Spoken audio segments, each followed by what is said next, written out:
अगर आपका बैंक खाता कई महीनों या सालों से इस्तेमाल नहीं हुआ है तो हो सकता है आपको लगे कि खाता बंद हो गया है और अब इसमें पड़े पैसे भी फंस गए हैं। लेकिन रुकिए, हर बंद या निष्क्रिय खाते को दोबारा चालू करने का तरीका अलग अलग हो सकता है।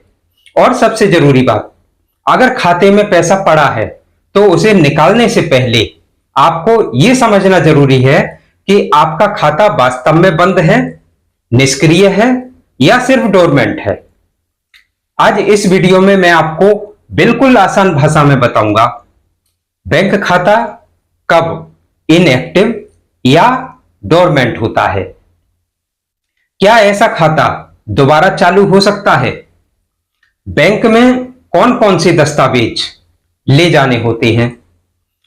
केवाईसी कब जरूरी होगी? अगर बैंक खाता बंद कर चुका है तो क्या करें? और खाते में पैसा पड़ा है तो वो पैसा कैसे मिलेगा? वीडियो को अंत तक देखिए, क्योंकि आखिरी में मैं आपको बैंक जाने का पूरा तरीका और बैंक अधिकारी से क्या कहना है वह भी बताऊंगा। सबसे पहले यह समझिए कि खाता बंद हुआ है या डोरमेंट। बहुत से लोग बैंक में जाकर कहते हैं मेरा खाता बंद हो गया है, लेकिन बैंक रिकॉर्ड में वो खाता पूरी तरह बंद नहीं बल्कि इनएक्टिव या डोरमेंट हो सकता है। अगर लंबे समय तक खाते में ग्राहक की तरफ से कोई गतिविधि नहीं होती, कोई लेन देन नहीं होता, तो बैंक खाते की स्थिति बदल सकता है। इसलिए पहला काम है बैंक से अपने खाते की वर्तमान स्थिति पता करना। यही गलती मत कीजिए कि बिना जानकारी के नया खाता खुलवा लिया। खाता दोबारा चालू कराने के लिए क्या करना होगा? अगर आपका खाता डोरमेंट या इनऑपरेटिव स्थिति में है तो आमतौर पर आपको अपने बैंक से संपर्क करके उसे रीएक्टिवेट कराने की प्रक्रिया पूरी करनी होगी। सबसे पहले अपनी होम ब्रांच या संबंधित बैंक शाखा में जाएं। साथ में क्या लेके जाना है? आधार कार्ड, पहचान का वैध दस्तावेज, पैन कार्ड यदि लागू हो, पासबुक और अपना मोबाइल नंबर जो आधार कार्ड से लिंक हो। बैंक आपसे री-केवाईसी या अन्य आवश्यक दस्तावेज मांग सकता है। ध्यान रखिए, दस्तावेजों की जरूरत बैंक और आपकी खाते की स्थिति के अनुसार अलग हो सकती है। बैंक में जाकर क्या बोलना है? यहां ज्यादातर लोग घबरा जाते हैं और सिर्फ इतना कहते हैं मेरा खाता चालू कर दीजिए। आप इससे बेहतर तरीके से बात कर सकते हैं।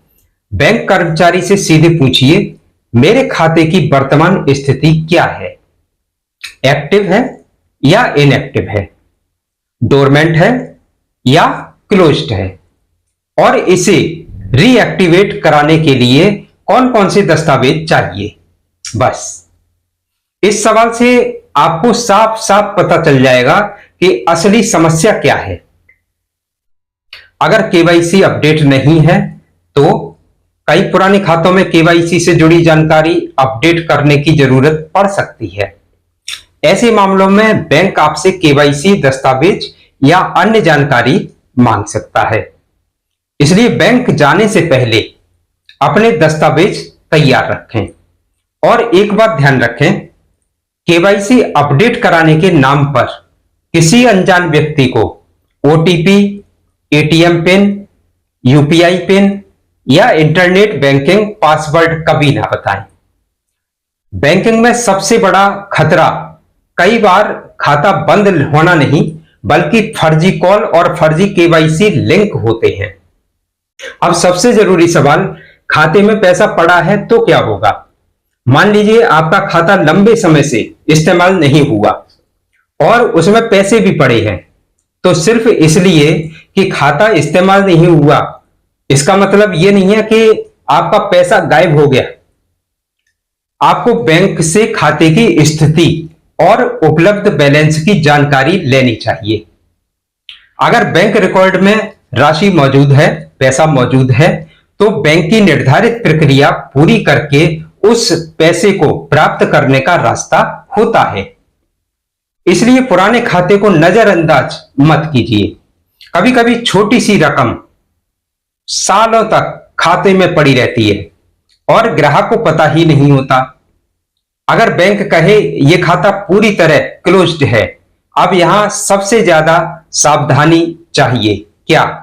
अगर बैंक कर्मचारी आपको बताता है कि खाता केवल डोरमेंट नहीं बल्कि क्लोज्ड है, तो उनसे यह पूछिए खाता किस तारीख को बंद हुआ और बंद होने के समय खाते में जो पैसा था उसका क्या हुआ। अगर कोई राशि बैंक रिकॉर्ड में भी थी तो उसके बारे में लिखित रिकॉर्ड जानकारी मांगें और बैंक की प्रक्रिया के अनुसार आगे बढ़ें। और अगर आपको लगता है कि बैंक ने आपकी समस्या का समाधान नहीं किया, तो पहले बैंक की शिकायत व्यवस्था में शिकायत दर्ज करें। जरूरत पड़ने पर बैंक की आधिकारिक शिकायत निवारण प्रक्रिया और उसके बाद संबंधित नियामकीय शिकायत व्यवस्था का इस्तेमाल किया जा सकता है। क्या नया खाता खुलवाना बेहतर है? हर मामले में नहीं। अगर आपका पुराना खाता केवल डोरमेंट या इनऑपरेटिव है और आपको उसी खाते की जरूरत है, तो पहले बैंक से पूछिए कि उसे रीएक्टिवेट किया जा सकता है या नहीं। नया खाता खुलवाने से पहले पुराने खाते की स्थिति और उसमें मौजूद पैसे की जानकारी जरूर लें। एक गलती बिल्कुल मत करना। अगर कोई व्यक्ति फोन करके कहता है आपका बंद बैंक खाता चालू करना है तो ओटीपी बताइए, तो सावधान हो जाइए, ओटीपी कभी मत बताइए। इस तरह ATM pin, UPI pin, CVV pin, internet banking password या किसी अनजान लिंक पर बैंकिंग जानकारी मत डालिए। खाता चालू करवाने के लिए हमेशा बैंक की आधिकारिक शाखा या आधिकारिक चैनल का इस्तेमाल करें। अब पूरा तरीका 5 स्टेप में याद रखिए। स्टेप 1, बैंक से खाते की वर्तमान स्थिति पता करें। स्टेप 2, पूछें खाता डोरमेंट, इनऑपरेटिव है या क्लोज्ड है। स्टेप 3, केवाईसी और बैंक द्वारा मांगे गए दस्तावेज पूरे करें। स्टेप 4, रीएक्टिवेशन की प्रक्रिया पूरी करें। स्टेप 5, खाता चालू होने के बाद बैलेंस और लेन देन की स्थिति को जांचें। लेकिन एक बात याद रखिए, बंद खाता सुनते ही नया खाता खुलवाना जरूरी नहीं होता। पहले यह पता करना जरूरी है कि बैंक के रिकॉर्ड में आपके खाते की असली स्थिति क्या है, क्योंकि डोरमेंट, इनएक्टिव और क्लोज्ड इन शब्दों को एक जैसा समझना गलती हो सकती है। अगर आपके परिवार में किसी का पुराना बैंक खाता पड़ा हुआ है तो यह वीडियो उसे जरूर भेजिए। और ऐसी ही बैंकिंग, सरकारी योजना, पैसे और आम आदमी के काम की जानकारी आसान भाषा में पाने के लिए इन्फो साथी अजय को सब्सक्राइब कर लीजिए। वीडियो को लाइक करें और कमेंट में सिर्फ इतना लिखिए, पुराना खाता। अगर आप चाहेंगे तो मैं अगली वीडियो में बताऊंगा 10 साल से पुराने बैंक खाते में पैसा पड़ा है तो उसे कैसे निकाल सकते हैं और कैसे उसका पता कर सकते हैं और कैसे क्लेम कर सकते हैं, क्योंकि हो सकता है आपका पैसा कहीं पड़ा हो और आपको उसकी जानकारी ना हो।